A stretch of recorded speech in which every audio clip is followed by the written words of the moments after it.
Nous allons poursuivre avec notre formation en pisciculture où nous donnons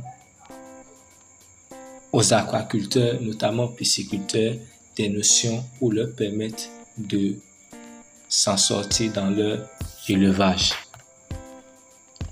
Aujourd'hui, nous allons parler des facteurs influençant le taux de croissance en pisciculture.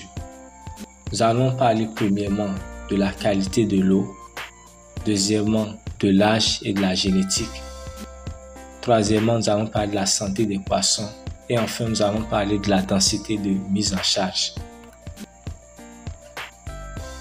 On aborde le premier point qui porte sur la qualité de l'eau. La plupart des espèces ont un taux de croissance maximale lorsque l'oxygène dissous est supérieur à 5 mg par litre. Le pH est compris entre 6,5 et 8,5 le matin. Le dioxyde de carbone inférieur à 10 mg par litre. L'ammoniac non ionisé est inférieur à 0,05 mg par litre. C'est la raison pour laquelle en matière d'aquaculture, il faut régulièrement contrôler les paramètres physico-chimiques de l'eau. Nous allons aborder le second point qui porte sur l'âge et la génétique.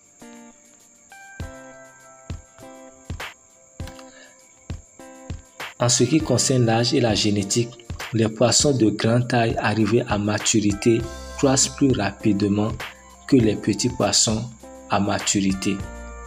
Plus le poisson est petit, plus son potentiel de croissance relative est élevé, mais plus son potentiel de croissance absolue est faible. Nous allons aborder le troisième point qui porte sur la santé des poissons. Concernant la santé des poissons, il est nécessaire de savoir que les poissons en mauvaise santé ne grandissent pas aussi rapidement que les poissons en excellente santé. Donc, plusieurs raisons peuvent occasionner des maladies chez les poissons. Il y a les manipulations incorrectes, les températures défavorables de l'eau, la mauvaise qualité de l'eau, les carences nutritionnelles. Nous allons aborder la dernière partie qui porte sur la densité de mise en charge. Concernant la densité de mise en charge, nous devons savoir que plus la densité de mise en charge est élevée, plus le poids moyen des poissons récoltés est faible.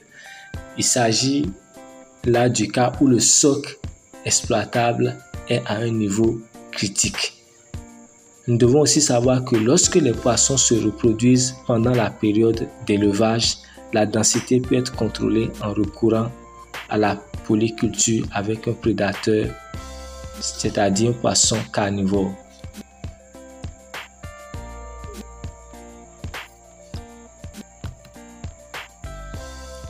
Merci de m'avoir suivi.